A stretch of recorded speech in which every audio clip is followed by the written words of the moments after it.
हर हर महादेव। गुरु भाई गुरु बहनों, कथा करे जा रही हो। कथा के सुनिहा, आधा नहीं सुनिहा, पूरा सुनिहा। आधा कथा सुनने से शिव गुरु नाराज हो जाती।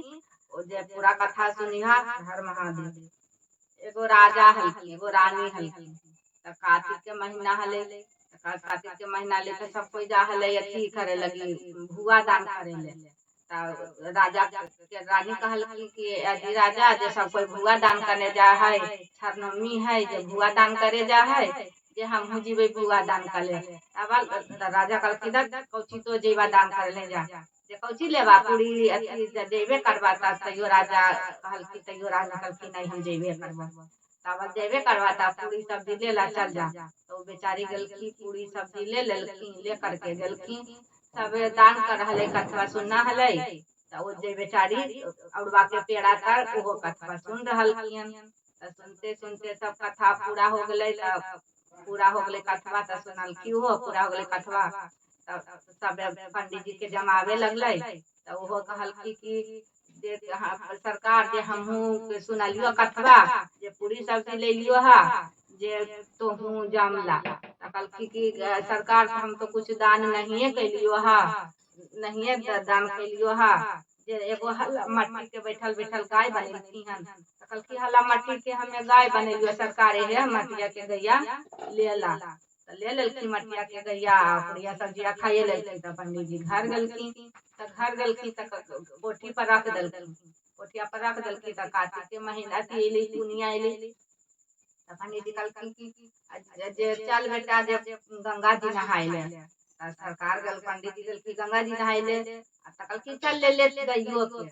तो गैयो के ले गलखी। तो गैया के ले गलखी। तो कहलखिन कि गंगा किनारे में रख दलखी गैया के। और दो बाप बेटा नहाए लगल। तब बाप बेटा नहाए लगल की नहा हका। तो हल्किया गंगा जी के कैसे मारे है। तो हल्किया गंगा जी के उसी मारे। तब की करके गैया पर जाए हल्किया, जैसे जैसे हल्किया जैसे से धोबा अथी मटिया धोवाल जाए, मटिया धोवाल जाए। और गैया निकल सोना के गाय हो गले। तो सोना के गाय हो गले तो बढ़िया से पंडित जी देखल का। पंडित जी बढ़िया से देखल का। तो धो धा के रखल का। कहलखिन कि सोना के गाय हो गलो, मट्टी के गाय हलो तो सोना के गाय हो गलो।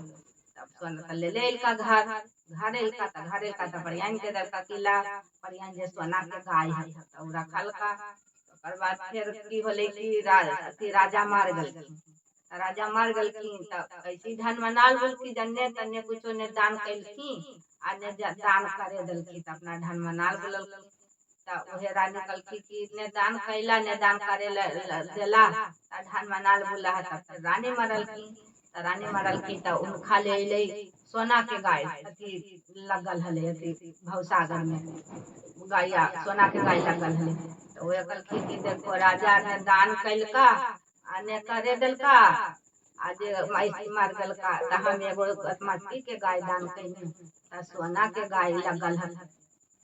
राजा के कहल कि केवल हमें गैया के कुचिया पकड़बो, आ तू हमार पास के मुड़िया पकड़िहा, और ही पार दुगो हो जीवी। जो गुडू गुडू असी पार हो कुचिया पकड़ल के उनकर दिया रे देखो केतनो गुडू होबे होइहा ने। तो हमर मुड़िया तो नहीं छोड़िहा, दुगो पार हो जीवी। उसी दिल की वो गैया कुचिया पकड़ल की रानी, आ राजा गैया अथी उनकर मुड़िया पकड़ल की कस के। उसी दुगो गंग अथी भवसागर में पार होवे लगल की, दुगो मिलके पार हो गई।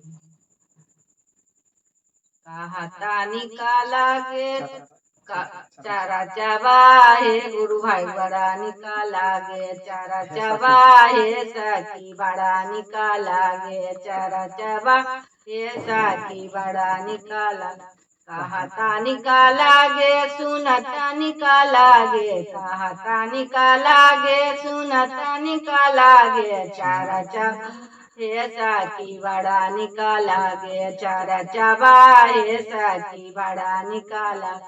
सास करे चरे चाप तू मंगे दाया, सास करे चरे चाप तू मंगे दाया, चारा चबाहे, सखी बड़ा निकाला गे चारा चबा, सखी बड़ा निकाला।